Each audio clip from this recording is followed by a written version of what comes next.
When I read La Mariposa, my initial reaction was to mumble, "Wow." This piece talks about tourists being disappointed in the physical appearance of the butterfly woman, an elderly woman who performs a Native American dance in New Mexico to represent soulful pollination.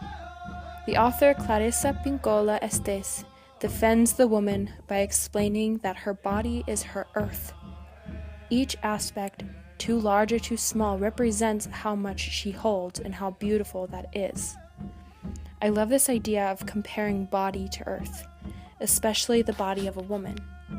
Women pollinate, procreate, nurture, protect each soul that inhabits her heart. To shame such a powerful body is derogatory. How amazing, how beautiful, how perfect. To compare one's body to earth is to realize that you only inhabit your body. C.S. Lewis once said, "You do not have a soul, you are a soul. You have a body. Your body is your earth, whether it is mountains, the sea, family, friends, or moments that take your breath away. These are the things that pump life into our souls and keep us alive for all of eternity. My earth is more than the ground beneath me, but many things. It is my bending body, my family that is large in numbers and in heart, my homes that are scattered among many front doors. To shame each other's earth alone is enough to shatter them, but to pinch, squeeze, and shame our own bodies is even more faulty. We are all earths, worthy of respect, worthy of life and eternity."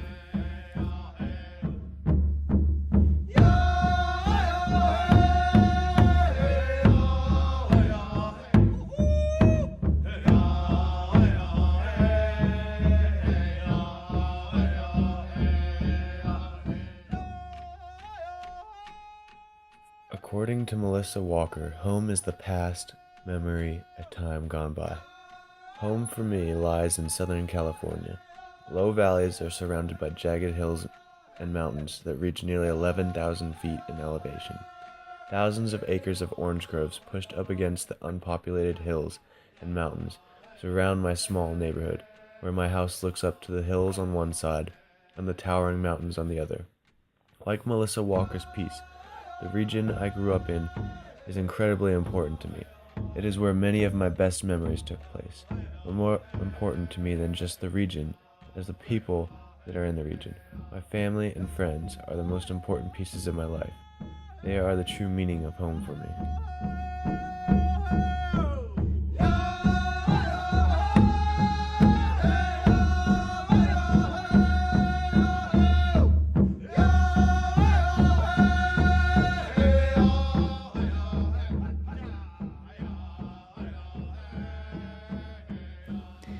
Home doesn't have to be where you grew up, or even where your parents are. Home is where you're comfortable. Home is where your surroundings and your soul come together as one. Melissa Walker's Home was one of my favorite pieces we read in this class.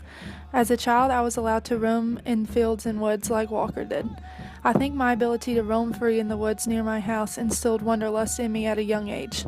I think I explored all I could explore in Little Kannapolis, North Carolina, so that's why moving away was so appealing to me. It seems that I could connect to Walker's childhood, as she said.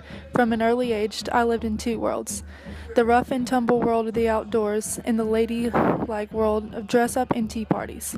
As a kid, I tried to stay outside as much as I could, building forts, playing hide-and-go-seek, and flag football.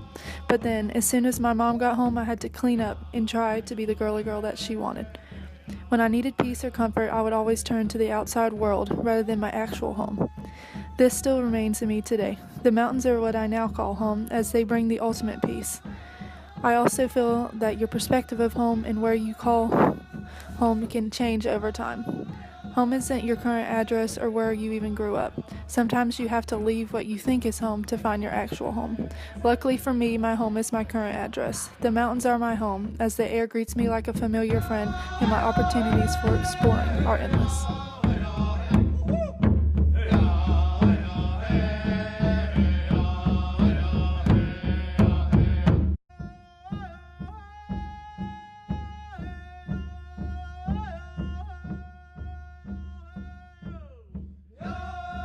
I like to wake up early. The earth is still, quiet.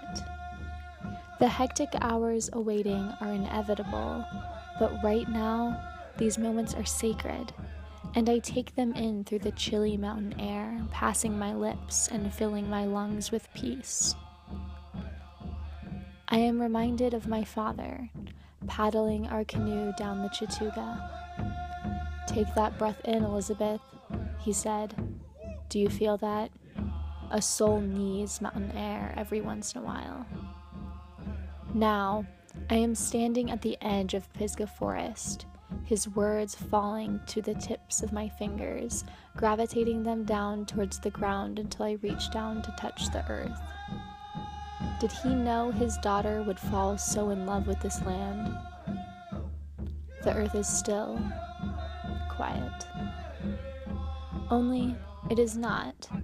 Like those early mornings in the deer stand, walking through the tall grass, bundled in my father's old military-issued gear, a rifle over my shoulder.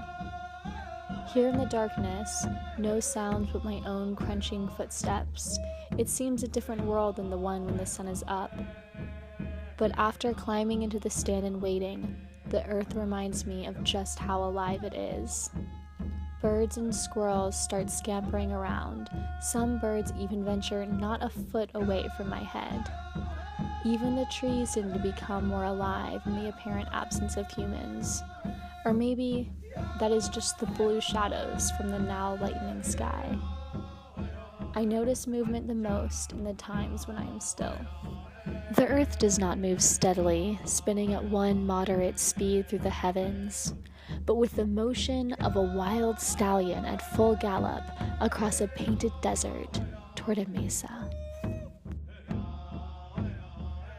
But we hear their distant shadow yelps through winter woods, which has drawn game out of the country. They are not circling, but zigzagging after spooked deer. John Lane's piece, Hounds Chasing Deer in the Suburbs. This piece, in the section entitled Earth from our text, reminds me of home. Tucked in the countryside 1,000 miles north of here, the hills of Michigan are where many of my best memories were formed and where my morals took their shape. Similar to Lane's experiences, I've seen the ever-encroaching suburbia decimate the wood's natural beauty that I call home. A deer, or two, or 20 in my yard is normal and comfortable. It is home. A deer in many suburban yards has become a problem. Identifying with this piece, I come to understand our conflict with nature. We have not learned to coexist. We use and abuse our earth without thought. We wish the deer long gone so we can wait out the spell of wildness in their old blood.